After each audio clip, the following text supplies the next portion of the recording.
Brooks Brothers suits, and they have their offices on Park Avenue, and they draw their client base off the social register. You know, this is a respectable profession. And so Keating gives up the career that he was passionate about in order to satisfy Mom. You know, and to meet, not only to meet Mommy's expectations, but Mommy's expectations of society's expectations. So he makes the sacrifice, and he gives up what he wants out of his career in order to please others. So if you understand that people generally pursue happiness long term in two areas, in career and in love. You know, Keating makes commercial success in the field of architecture, but he doesn't love it. It's drudgery to him. The money, you know, the money doesn't. What do they say? Money can't buy you happiness. You know, he's bored by. Rourke is, you know, inflamed by architecture. Keating is not. So now but in love, here's the good news and bad news for Keating. He's in love with a woman, Catherine Halsey, and she loves him. And Iron Man shows us this in no uncertain terms at the moment. But she's kind of plain, you know, and not just plain. She's kind of klutzy, you know. She lacks the social graces. There's always a hole in her glove, her slip is showing. You know, she's not elegant or graceful, you know. He's going to be a big time architect. But you know, he ends up marrying Dominique Franken, the love of Rourke's life. He marries Dominique for various reasons. He gives up the woman he loves, Catherine Halsey, for a woman, I mean, he doesn't even like. You understand? Let me fill in the blanks.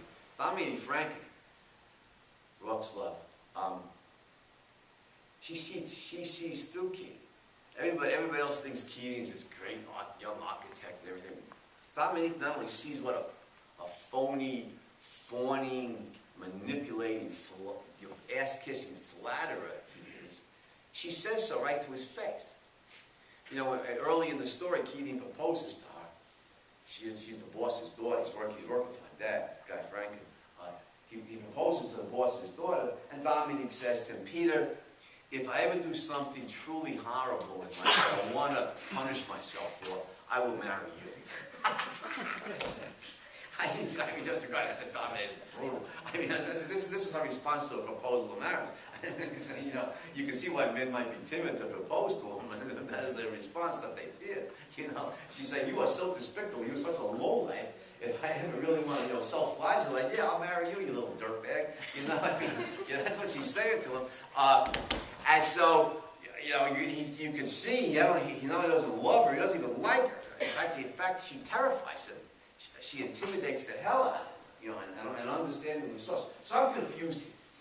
He gives up the woman he loves for a woman he's intimidated by. I don't know, it doesn't strike me as a good idea, you know. Somehow well, why? Well, Catherine Halsey may be plain and klutzy, but Dominique Franken, I mean, this is like marrying Halle Berry, you know. I mean, she's not just beautiful. It's not just that Dominique's beautiful. It's that she has all the social graces, you know. There's never a hole in her glove. Her slip is never showing, unless, you know, as one of my students once put it, you know, she wants it to be. And she's just, you know, you walk into Lutece or the Four Seasons or the Rainbow Room, you know, one of these upscale New York City restaurants, these five-star restaurants, with Catherine Halsey on your own. Nobody's going to pay attention. But Keating walks into one of these five-star restaurants in New York City, you know, with Dominique Franken on his own. It's like walking into a J-Lo, you know? And it's like every head in the place is guaranteed to turn and go, ooh.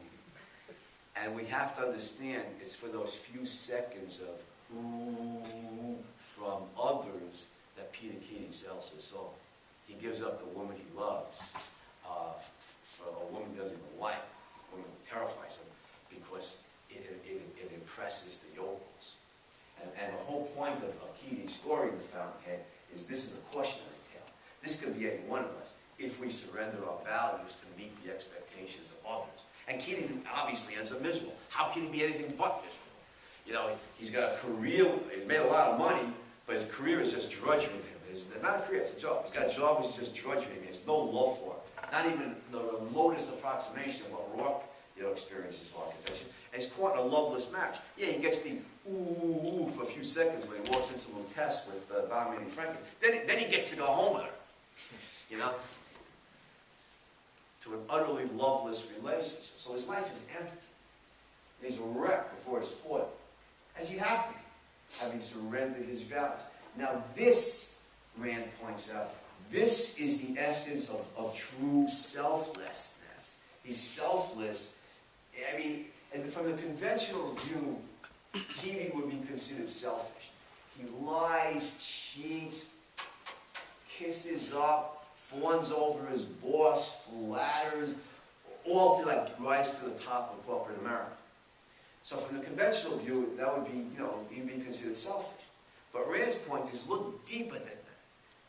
At the deeper level, he's selfless. She means literally without self. If self is defined by values, by your values, the values you chose, those things that fill your life with meaning, those things that are personally meaningful to you, if you surrender those to meet the expectations of others, that is selflessness. That is what it means to be without self, without values. And that is a prescription for personal misery. Let me make a point here before we go on. The true distinction in morality